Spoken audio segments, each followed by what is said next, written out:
Hey besties, how are you? It's your girl Nisha, and listen, if you read the title, you know what we talking about, honey. We talking about that money, and the 7 most common money blocks. Now, we don't want to just get some money and then not have no more money. We want to live abundantly in prosperity, and we want to just have it all the time, not needing to create it through our manifestations on a daily because we need $5,000 for a down payment for a car.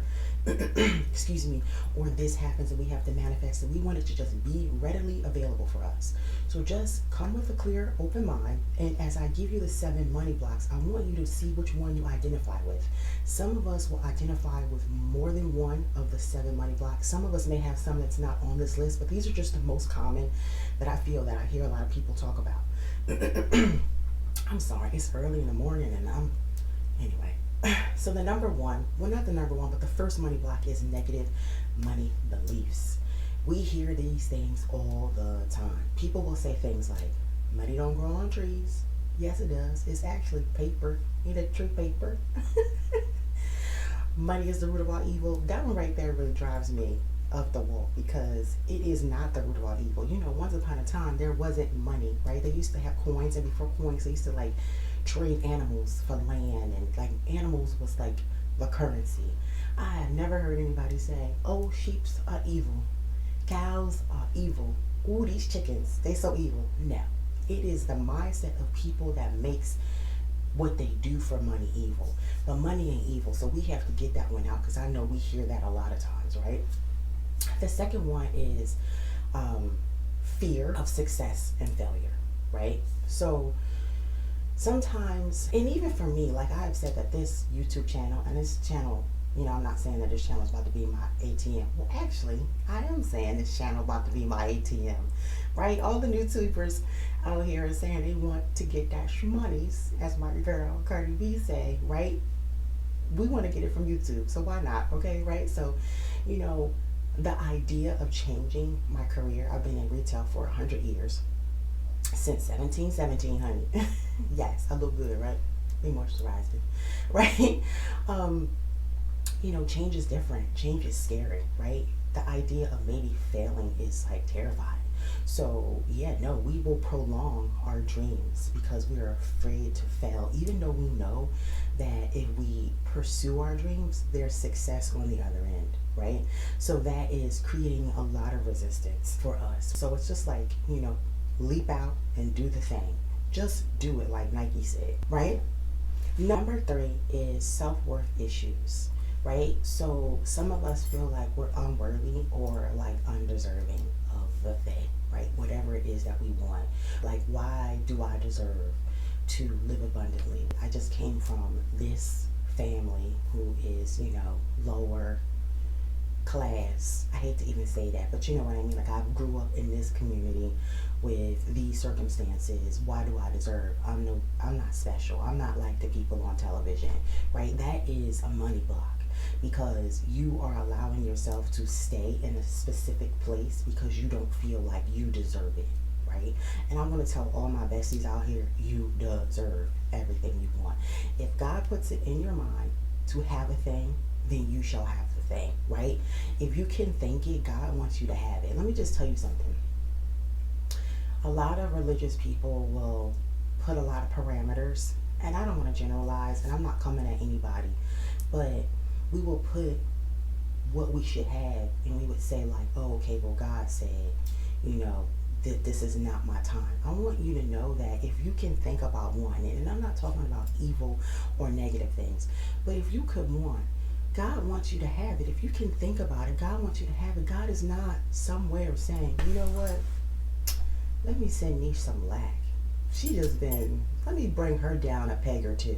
Let me just let her not be able to pay her bills. Do you think that that is what your God wants you to have? You think your God doesn't want you to live abundantly? Do you think that God wants anybody to suffer? Like, let's really just think about that for a second. Do you believe that who you pray to daily, nightly, weekly wants you to suffer? Do you think that your God says that you don't deserve? Just really think about that. Do you think that your God wants you to be like, okay, do I pay my electricity bill Or do I buy some food for my family? That is not what your God wants. God does not want that. And I am being an advocate and I'm the spokesperson, and yes, I'm going to speak for God. Yes. Okay. We are all supposed to have lessons, but we don't deserve to suffer. Nobody does. Nobody does. And the reason why we are, I'm sorry, guys. The reason why we are is because we are allowing these blocks. We are allowing these blocks, and again, some of us have more than one of these money blocks. So we have to get out of the idea that we don't deserve, because we do. We all do. We all deserve and should live abundantly. Number 4 on my list is scarcity mindset. Okay, so the scarcity mindset. Do you guys remember during COVID? I know it was a blur, but during COVID, like, you couldn't find anything. People were buying 1,700 rolls of toilet paper because they were afraid that they wouldn't get any, right? That is what a scarcity mindset. Scarcity mindset means that you are afraid that there won't be enough. You, in your mind, you have that there is not enough money for me, right? You look at the one percenters, and this person has just reached $1 billion, and this person has just reached $400 million, and you're like, there's not enough. I'm just gonna sit right here in my little lane and live in my little uncomfortable lifestyle, because you're not comfortable, because you're not allowing yourself to dream and believe and want, right? You're not allowing yourself to want the things that you want. You're just staying in your little bubble and just like, it's okay for me not to have. And that's not how you're supposed to be. So that is the scarcity mindset, that you feel like there is not enough for you. And I am here to tell you, besties, there is so much money out here. First of all, they even came up with a new money. People paying with Bitcoin. They ain't making that at the mint or wherever they make money at. Okay, people paying with Bitcoin. When is the last time you've actually cashed a check and got paper money? It's all invisible. Like, if you can't tap into that, just think about that. When is the last time you held money in your hand? Only time I ever have money in my hand is when I steal it out of my husband's wallet. Men have a tendency to have cash all the time. But when we Apple paying and we swiping, we tapping, we ain't got no time for no cash. We just happen to think. No one ever carries physical money, right? So like, it's all fake. All of it is all fake, electronic. We never see it. If everybody said, let's cash our money, we want to put it in our house, every person, there wouldn't be enough. Right? So there's to tell you right now, you can have it electronically, right? There is enough for all of us. Every person, there's enough, okay? So don't worry about that, right? Number 5 on my list on the most common 7 money blocks, guilt around money, okay? Now, this may resonate for or to a lot of my besties who are entrepreneurs, or people who are thinking about becoming an entrepreneur. You know, like, if you have a service, you may feel guilty for charging your worth. Let me repeat that. You may feel guilty for charging your worth. So like, if you do hair and you say, yes, it is $300 to braid your hair, you may feel guilty about that service because in that fee, because you're like, well, they can go down, like, I live in Philly, right? So you can go on the avenue or whatever, and you can go to one of these little braid shops and get it done for $200, right? But these people are in your salon, right? You're providing hair, maybe you're washing, maybe you're doing a treatment, but you feel guilty about that. That is blocking your money. You have to know that what you're doing, the service that you are providing, whatever that service is worth it, and you deserve to charge that amount of money. And if you are thinking that people aren't going to want to pay it, then guess what? You are creating resistance, and they're not going to pay it. And people will say, you will find all the people that say, who needs thinks she is charging $375 to do hair? I can go to such and such and get it done for $150. And that is what you're going to continue to experience, because this is your block. You feel guilty about charging your worth, right? So that is my number 5, okay? So let me tell you about number 6 is family and like societal conditionings, right? So again, if you grew up in the hood, right? And you know, your family is used to not having enough, right? All your friends are used to lack, right?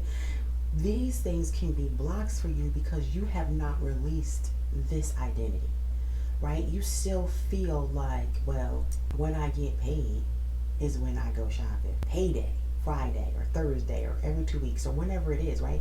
Is when you have money. And so that is a money block because what you're saying is, oh, at this certain time, this is when the money comes. Like your family is saying things like, don't go out there because now you got this good job and change on us, right? And what does change mean? Change normally means to people who have yet to change financially, means that you now live differently.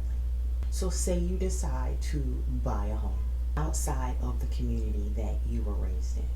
Say you now shop at different stores. Maybe your children sound slightly different because the school district that they go to is not the school district that you went to, right? So it's more diverse, and maybe they use like proper grammar. Maybe they are not using double negatives like me or speaking of themselves in third person like me, right? Maybe they are grammatically correct unlike me. You understand what I'm saying? And so these are the things that we will feel guilty about because it's like, well, if I go and buy this house with a pool, let's just say, I'll be judged. They'll be like, you changed. You ain't the same, okay? You have now, fine china. And they're like, what is this? You can't put this in the microwave? No, you can't put fine china in the microwave, right? Like, oh, you didn't go to whatever supermarket? That's where we get our bargain meat from, and you don't shop there anymore. You're at Whole Foods or Trader Joe's or something. Do you get what I'm saying? So if you are feeling guilty or, say, ashamed about your glow up, and certain things you won't bring around your family or friends that lived where you used to live before you had what you have, that is creating more resistance. Even though you have the thing, you're still creating resistance and not allowing yourself to level up and to bubble up, right? Because the idea in life is we always want to be better.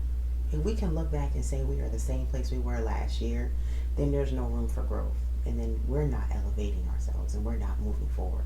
So that's number 6, right? Being afraid to elevate and worrying about like family and society, like, you growing and leveling up. Now 7 on the most common money blocks is probably the best one, right? The most common one. People probably don't realize it's fear of change. Fear of change, because more money is more responsibility. What did Biggie say? More money, more problems. I mean, I think a lot of people say that, but you hear that a lot of times. And what is this creating? Resistance. Because if there's more money, there's more problems. Who wants more problems? Your subconscious mind is like, yeah, we don't want that. We don't want no more problems, because more problems don't sound good. I don't want problems. I want peace. I want luxury. I want abundance. I want prosperity. I don't want no problems, right? So since we best friends, I'm going to tell you what my money block is. It's not on this list, and this is not a flex. I was always just catered to. Even as a child, I always got what I want. I think that's why my mantra is I always get what I want. Things always work out for me. I never suffer. Like, I wasn't forced as a child. And I'm not bragging. I mean, I grew up in the hood, right? But I came from a middle class family who, I didn't have to have a summer job. I didn't have to do chores to get money, right? So money has never been a thing for me. And what I mean by that is I would always just get the stuff, right? When I graduated, my mom would get a new car every 4 years. So when I graduated, I was like right in line for her new car. I was only 4 years old. Like, what 17-year-old has, in the hood, right, has a car that's only 4 years old? One owner, right? Because my mom only buy them new, and when I moved on and got in a relationship, I got in a relationship and I'm not going to call myself a gold digger, but I only dealt with people who could buy me stuff. You get what I'm saying? Come on, don't judge me. Come on, don't judge me now. Besties, hear me out, right? So I fell into them just taking care of me, just doing the stuff. Now, I've always had my own money. Let me be very clear. I have been in the retail industry for over 20 years in management, and I worked for a very good companies, and I've made a really good living doing what I do. But I've always been with somebody who could do the thing. Like, I don't want to be bothered with the idea of all that. Just bring me the car, right? Just do the bills. Just let me go shopping. Let me do my thing. And even when I got with my husband now, when we first met, I rolled right into the take care of me thing. And it wasn't until my daughter, who is 22 months old, that I realized, like, oh, niche, this is too much manifesting. That I have to, I have to now explain why I want a $1,500 stroller. That may sound frivolous and ridiculous, but I want nice things. I like nice things, right? And it's too much work for me to like be scripting and doing all that. And that's when I'm like, wait a minute, girl, just create your own damn money. Just create your own money, right? Because money has always the idea of the things, right? Whether it be vacations or flights or cars. Like in my life, I've only ever purchased one car because they were always given to me. In my past relationship, he just bought my car. You want this car? Yes, that's what I want. He just go out and get it, right? I was given car from, my mother whenever she would get a new car. The car I have now, my husband brought for me. I only ever bought one car in my life. I'm 44 years old. I will be 45 July the 15th, right? Cancer. Hey, Cancers. So, like, for me, it's like, oh, just create your own money. Create more money, right? Money outside of your income or what your husband knows that you're going to be giving, right? And not the money you be hiding from your husband. Like, inflation like, eggs been $7 in my house. So I've been lying about how much money I'm spending for so many years. Eggs are now really like $7 for a dozen. I've been saying, oh my goodness, it's my fault why groceries so expensive, because I've been saying that lie for so long. So my husband's like, where did $400 is going? Oh yeah. Oh, groceries are so expensive. So like that is my money block. My money block has been me allowing other people to do it for me, right? Me leaning on other people to do it for me, to take care of everything for me, right? Even though I'm responsible and have my own money, I just don't want to spend my money. I'm not a gold digger. Y'all know the song, right? So what I want us to do is, right, identify what you feel one of those, money blocks are. And if they're not on the list, right, I want you to figure out what your money block is. Now, over the next 21 days, now I didn't say this at the beginning of the video because I didn't want that to sound daunting, like 21 days. We all know science says that it takes 21 days to create a habit, right? If you want to see results or just get into the groove of something, you need to be doing it for 21 days. So for over the next 21 days, starting on February the 24th, it's my brother's birthday, which is Monday, we are going to start our 21-day, I don't want to say challenge, but 21-day cleansing of the money block so that we can continue to grow and have prosperity. We don't want to get the money and then no longer have the money, right? Because right now, if someone gave you $1 million today, can you guarantee that you would multiply that $1 million to 10 million? Right? Would that money be multiplied to $15 million if I gave you $1 million? Because what I can tell you is, if you gave a wealthy person, one of the 1%ers, $1 million, they would multiply that money. And yes, I know what you're thinking. Now multiply it because they already have a lot of money. But see, what it is they are already in the money mindset. They don't have money blocks. They don't have issues or this uncomfortableness with finances or money. They may have it with love, right? They may have a hard time finding love because they're wealthy. They may have a hard time finding trust because they don't know who they can trust because they're wealthy. But money isn't one of those. Now, we got money, right? We got trust. We got husbands. We got our lot. We want stash monies, as my girl Cardi would say. I love when she says that. I love her, right? So in order for us to get that monies, we have to reprogram our subconscious minds. Now, if none of this resonates with you, then turn the video off and don't watch me for 21 days. But if you are at a place right now where if you were to receive $1 million today, and you don't think you can multiply that money to $2 million, then you've got money blocks. Because why? The first thing you're going to be like, oh, I'm going to buy this, I'm going to buy this, I'm going to give money to this person, I'm going to give this and this and this and this, and then you're going to have no more money left. right? Forget what taxes have to come out of it. Forget all of that, right? We are just talking about if I gave you $1 million right now, would you be able to multiply it in the next 5 years? And the answer probably is no. And if the answer is no, then you've got money blocks, and we're going to work on it. I got some money blocks, right? And we're going to work on it, and we're going to get to this money together. So starting on Monday, on the 24th, what we're going to do, what I need you to have is, I want you to have a journal, right? So if you don't want to have an actual journal, then use your phone app or your tablet or your iPad, right? Because we're going to be doing a little bit of journaling, and I'm going to give you all the details on Monday in that video and what we're going to be working on. So the main thing we're going to be working on is how to clear out our money box. So we're going to go over reprogramming our subconscious mind. We're going to identify and release our limiting beliefs. We're going to do a visualizing abundance. We're going to talk about the visualization. We're going to do gratitude for money, and we're going to take inspired action. Those are the steps over the next 21 days, starting on the 24th, that we're going to go over so that we can have abundance. We're going to talk about one of my favorite books by Napoleon Hill, Think and Grow Rich. I have this book like three different like copies of this book, hardback, paperback. I love all of the greats. Napoleon Hill. This is a great book. You can find it at Barnes & Noble or anywhere. We're going to be going over some of my favorite chapters in this book. We're going to go over, we're going to play, the money game. We're going to do a lot of different things, but these items that we're going to be doing, I'm going to give in more detail on the 24th, starting Monday, to get us to shmoney. Because listen, we all deserve that shmoney. We deserve to live abundantly. I do not need to be asking my husband, can I buy a thing? No. I got all this money in the world. Leave me alone. I'm doing what I want to do. Because he is very frugal. My husband is like Frugal Frank. He is counting every freaking dollar. Like right now, he'd be like, turn off all these damn lights. Like, and that's another thing. Like, I don't even worry about anything. I have never paid an electricity bill in my life.